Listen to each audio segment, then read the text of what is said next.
The artist's job is to take complex things that we see out in the world and simplify them in a believable way in our work.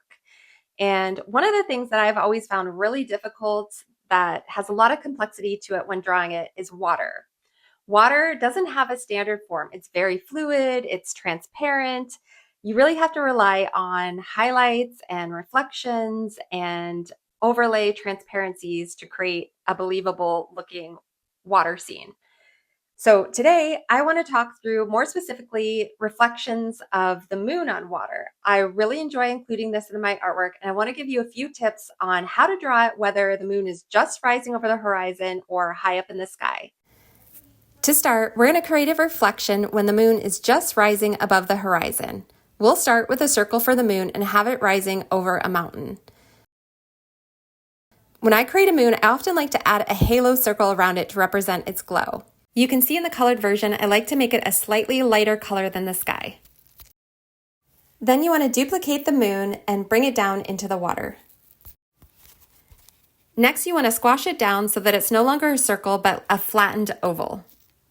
I just want to point out when the moon is lower on the horizon, its reflection is going to be closer to the shore. When it moves up higher in the sky, then the reflection is going to move further away from the shoreline.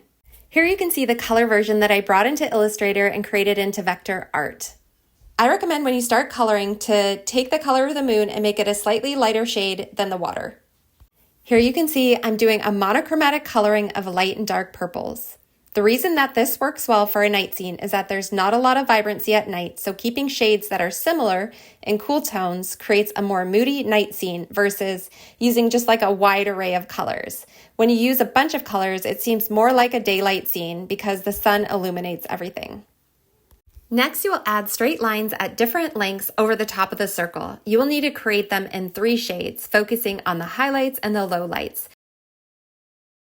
The first shade is going to be a darker shade than the water. The second is going to be the same shade as the water. And the third is going to be the same color as the moon. You will place these over top of the circle to create a rippling effect.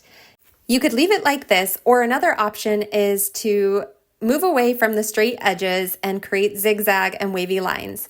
So you can draw over the sketch that we've already created, making the lines wavy and then changing the shape of the moon into a more organic, flowing, kind of rippling shape.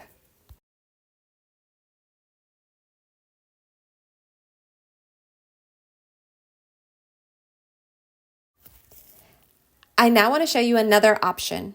As the moon rises higher in the sky, you can instead use the lines in long rippling shape as I've done here. These small little lines all put together in the shape of the mountain give a lunar glow. And a final option for consideration is when the moon moves even higher in the sky. This is where you want to make the reflection furthest from the shore by moving the circle reflection outward.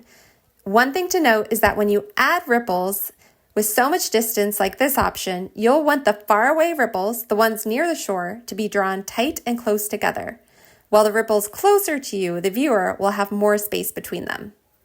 On this one, you can either leave the moon as a circle or instead create a shape of a moon by putting lines over top of it. To end, I wanted to show you how the example of this moon was used in my own artwork, which is seen on the left. On the right, I created a scene with a person sitting by the water.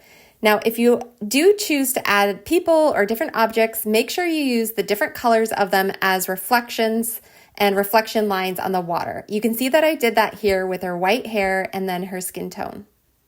Here's another example of using the moon in your artwork. I wanted to note that you can also create fun shapes with the ripples, as I've done here by creating a heart reflecting in the water. I hope you enjoyed this quick tutorial. Please let me know and have fun and happy creating.